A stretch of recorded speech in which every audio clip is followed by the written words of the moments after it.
आपको शेयर कर रही हूँ कि अगर आप कंपैरिजन वाले थॉट से उभरना चाहते हैं, तो वो क्या समाधान है जिनका आप उपयोग कर सकते हैं। मैंने एक छोटी सी लिस्ट बनाई है, उसके बेस पे मैं आपको चीज़ें शेयर करूँगी। तो फर्स्ट है, जो आपका फोकस है उसको सेल्फ ग्रोथ पर कीजिए। अगर आप सेल्फ ग्रोथ पे फोकस करोगे तो अल्टीमेटली अगर आप ग्रो करोगे तो जिस भी चीज़ से आप परेशान हो रहे हो, जिस चीज़ के कारण आप दूसरे के साथ कंपेयर कर रहे हो, आप अल्टीमेटली अपलिफ्ट हो जाओगे। भाई अगर आपको सपोज कोई, अभी सपोज आप स्टूडेंट हैं, आप क्या कर रहे हो, दूसरे स्टूडेंट से कंपेयर कर रहे हो कि भाई उसको तो इतना अच्छा पढ़ना आता है और उसके इतने अच्छे मार्क्स हैं, आपके नहीं है। तो अगर आप अपने उसके साथ अपने आप को कंपेयर करने के बजाय अपनी सेल्फ ग्रोथ करोगे, अपने स्टडी पे फोकस करोगे, अपनी प्रैक्टिस पे फोकस करोगे, तो अल्टीमेटली क्या होगा, आप और ज़्यादा वाइजर हो जाओगे और विजडम आपको मिलेगी। और क्या है, आपकी जो ग्रोथ है वो अच्छी होगी, right. And the second is, आजकल तो भाई सोशल मीडिया तो हर जगह है, ईजिली हमें हर चीज़ मिल जाती है और हम ईजिली हर किसी के साथ अपनी लाइफस्टाइल को कंपेयर करते हैं। बताइए क्या आप लोग भी उनमें से हैं। इंस्टाग्राम में इतने हैप्पी मोमेंट लोग दिखाते हैं ना, सच में। और फिर हम लोग जो हम स्क्रॉलिंग कर रहे हैं, रील्स देख रहे हैं, और हम शुरू कर देते हैं अपनी लाइफ को कंपेयर करना। अरे भाई लाइफ तो इनकी है, कितना सेट है सब कुछ।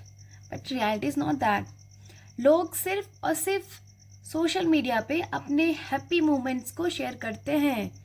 कभी आप देखिए किसी का जो इंस्टाग्राम पेज है, सारी चीज़ें हैप्पीनेस में है, सब चीज़ें हैप्पी हैप्पी हैप्पी है। क्या आपको लगता है ये रियलिटी है लाइफ की? भाई आप भी ज़िंदगी जी रहे हैं, मैं भी जी रही हूँ, और वो जिनके हम रील्स देख रहे हैं वो भी ज़िंदगी जी रहे हैं। क्या सच में इतने हैप्पी मोमेंट लाइफ में सबको मिलते हैं? ठीक है, उनको हैप्पी मोमेंट्स मिले हैं, लेकिन उनके लिए भी तो टफनेस कहीं रही होगी, उनके लिए भी तो कहीं सैड मोमेंट रहा होगा। But nobody is posting there sad moment. इसलिए जो सोशल मीडिया का एक्सपोजर है उसको कम कीजिए। Just wasting your time. अगर आपका सच में, अगर आप सोशल मीडिया से जो भी पोस्ट है उससे खुद को कंपेयर कर रहे हैं, तो बेस्ट तरीका ये है, आप उस एक्सपोजर को, जो भी आपको लगता है कि कोई पोस्ट है, कोई पर्टिकुलर पेज है, वो आपको कंपैरिजन ज़्यादा करवा रहा है, तो उस पोस्ट को, उस अकाउंट को, आई थिंक जस्ट लिमिट। अब आप समझ गए अनफॉलो करना क्या करना है, that's a choice. And the third thing is practice gratitude. जब आप ग्रैटिट्यूड के फॉर्म में होते हैं ना, तो आप दूसरों को ब्लेस करते हो, खुद को फॉरगिव करते हो, खुद को ब्लेसिंग्स देते हो, खुद को आप प्यार करते हो। There is no place for comparison, there is a place for compassion. तो आप ग्रैटिट्यूड प्रैक्टिस कीजिए। सुबह शाम आप जब भी उठते हो, जब आप सोते हो, ईश्वर का धन्यवाद कीजिए अपनी लाइफ के लिए, अपनी खुशियों के लिए। जो ईश्वर ने आपको दिया है वो बेहतरीन है। अपने लव्ड वंस के लिए, अपने सराउंडिंग के लिए, अपने इन्वायरमेंट के लिए, अपने नेशन के लिए, अपने लोगों के लिए धन्यवाद कीजिए। उस परम पिता परमेश्वर का धन्यवाद कीजिए कि उन्होंने इतनी खूबसूरत दुनिया बनाई है। मदर नेचर का थैंक्स कीजिए कि वो इतनी इजीली हमें हर चीज़ प्रोवाइड कर रही हैं। Gratitude, yes, do it every day. जब आप सुबह उठते हैं और एवरी नाइट जब आप सोते हैं, हर एक चीज़ के लिए शुक्रगुजार रहिए। एंड नेक्स्ट इज, हर किसी की हमारी यूनिकनेस होती है। अगर दो लोग हैं ना, उनमें दोनों में कुछ तो हो सकता है सिमिलैरिटीज़ होंगी, लेकिन कुछ चीज़ें डिफरेंस होते हैं उनमें, और वो जो डिफरेंस होती है उनकी यूनिकनेस भी हो सकती तो आप में जो यूनिकनेस है ना, हो सकता है आप अच्छा गाते हो सकता है आप अच्छा रीड करते हो सकता है आप अच्छी मेमोरी वाले हों, और हो सकता है आपको फैशन का नॉलेज अच्छा हो। कुछ भी नॉलेज आपको अच्छा है, that's your uniqueness, isn't it. हो सकता है आपको मैपिंग अच्छी आती है, आपको बहुत सारे आपको ट्रैवल पसंद है, दैट्स योर यूनिकनेस। उसको एम्ब्रेस कीजिए। आपकी छोटी छोटी जो यूनिकनेस है उनको एम्ब्रेस कीजिए। देखिएगा आप कितना आपको खुशी मिलेगी इन चीज़ों से। कमेंट में ज़रूर बताइएगा कि आपका यूनिकनेस क्या है। और कई बार ऐसा होता है ना कि अगर हम कंपेयर करें ना, वहाँ पे अगर आप थोड़ा सा कॉन्शियस विचार लाए ना, तो आपको वहाँ से आपके लिए एक नई चीज़ मिल सकती है, वो है इंस्पिरेशन। मेरी एक फ्रेंड है, तो कुछ उसके साथ इस तरीके से हुआ कि वो खुद को कंपेयर कर रही थी। देन शी रियलाइज्ड कि यार मैं कंपेयर तो कर रही हूँ, लेकिन कितनी अच्छी बात है ना, उस व्यक्ति में ये गुण है। कुछ ऑफिशियल मैटर था, तो उनको लगा कि नहीं, मैं जिसके साथ खुद को कंपेयर कर रही हूँ उनका ये गुण है जो बहुत अच्छा है, जो मेरे में कहीं ना कहीं अभी कम है। अगर उन्होंने उसको एक्सेप्ट कर लिया। अगर आप किसी भी चीज़ को अगर आप कंपेयर कर रहे हैं और उस चीज़ को आप पॉजिटिव वे में लेना चाहते हो, तो गेट इंस्पिरेशन फ्रॉम देम।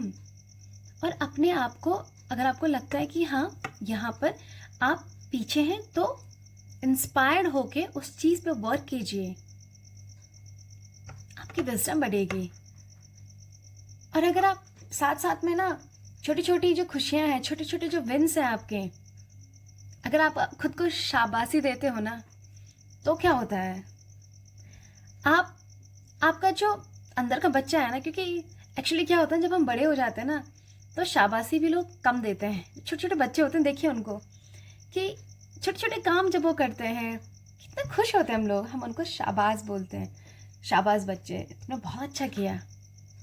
पर जैसे हम बड़े हो जाते हैं ना, कोई शाबाशी बहुत कम मिलते हैं, शाबाश रियली। तो अपनी छोटी छोटी विन्स जो आपकी होती हैं, कोई भी छोटे छोटे अचीवमेंट्स हैं, उनके लिए उनको आप सेलिब्रेट कीजिए, अपने आप को थैंक्स बोलिए कि यू डिड दिस, अपने आप को इंस्पायर कीजिए, अपने आप को एक इंटरनल वॉइस दीजिए कि you did it, you achieve it, चाहे भले कितनी छोटी क्यों ना हो, celebrate it, right. And the thing, next point, वो है अपने साथ ना पॉजिटिव माइंडसेट वाले लोगों को रखिए। ये बहुत बहुत बहुत फ़र्क डालता है आपकी पर्सनालिटी में। अगर आपके सराउंड में ना अच्छे विचारों के लोग हैं, पॉजिटिव विचारधारा वाला लोग हैं ना, तो आपका ना एक जो कहते हैं ना, एक स्टेप ऊपर आप खुद ही हो जाते हो। भाई अगर आप 4 लोगों को देख रहे हैं कि यार कितना अच्छा काम कर रहे हैं, कितने अच्छे थॉट्स हैं इन लोगों के, क्या माइंडसेट है, क्या एटीट्यूड है, आप इंस्पायर्ड होते हो उनसे। उन 4 लोगों के ना जो वाइब्रेशन है, वो आपको अपलिफ्ट करती है, उनके जो थॉट्स हैं ना, वो आपको अपलिफ्ट करती हैं। इसलिए जो लोग पॉजिटिव माइंडसेट के हैं ना, उनके साथ रहिए। और कहीं से अगर आपको लग रहा है ना कि भाई कोई व्यक्ति है जिसके साथ रह के आपकी जो एनर्जी है वो ड्रेन हो रही है, उसके साथ साथ बात करके या वॉक करके अगर आपको लग रहा है कि नहीं, अगर मैं इस व्यक्ति के साथ कोई भी शेयरिंग कर रहा हूँ, कोई विचार शेयर कर रहा हूँ, मुझे लग रहा है कि नहीं मेरी एनर्जी बहुत ड्रेन हो रही है, स्टॉप, अपने आप को रोकिए। ऐसे लोगों के साथ मत रहिए, आपकी एनर्जी और आपका टाइम वेस्ट होगा। इसलिए उन लोगों को ढूंढिए जो पॉजिटिव माइंडसेट के हैं, पॉजिटिव वाइब्रेशन वाले हैं और अपलिफ्टमेंट वाले थॉट्स रखते हैं, दूसरों को अपलिफ्ट करते हैं, उन लोगों के साथ रहिए। देखिएगा ज़रूर रिजल्ट, आपको खुद अच्छा लगेगा और आपका माइंड से सच में बहुत ज़्यादा डेवलप होगा एक पॉजिटिव डायरेक्शन में। और इन सब के बाद, इतनी सारी प्रोसेस के बाद, जो भी स्टेप्स मैंने आपको बताए हैं, एक जो अंतिम पॉइंट मैं बताना चाह रही हूँ वो है, अगर आप माइंडफुलनेस करते हो ना, तो जो ये हमारा मन है ना, सच में बहुत भागता है। तो ये मन जो है ना, हमारे माइंडफुलनेस से काफ़ी आप एक कामनेस में ला सकते हो।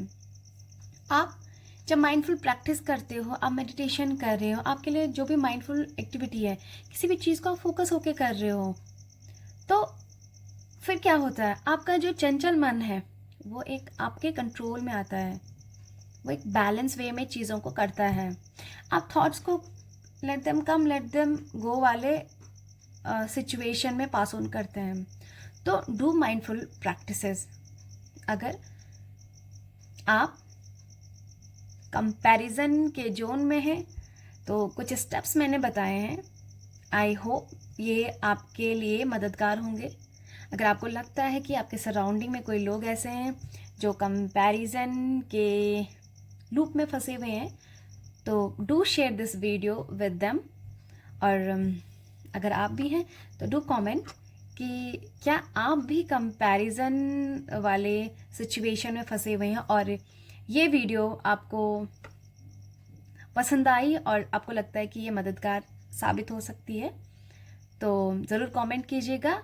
और आशा और विश्वास है कि आप ज़रूर इस वीडियो से कुछ सीखेंगे और अपनी लाइफ में उस चीज़ को इम्प्लीमेंट करेंगे। बहुत बहुत शुक्रिया आपका, आपके समय के लिए, आपके प्यार के लिए बहुत बहुत आभार, धन्यवाद। जय भारत।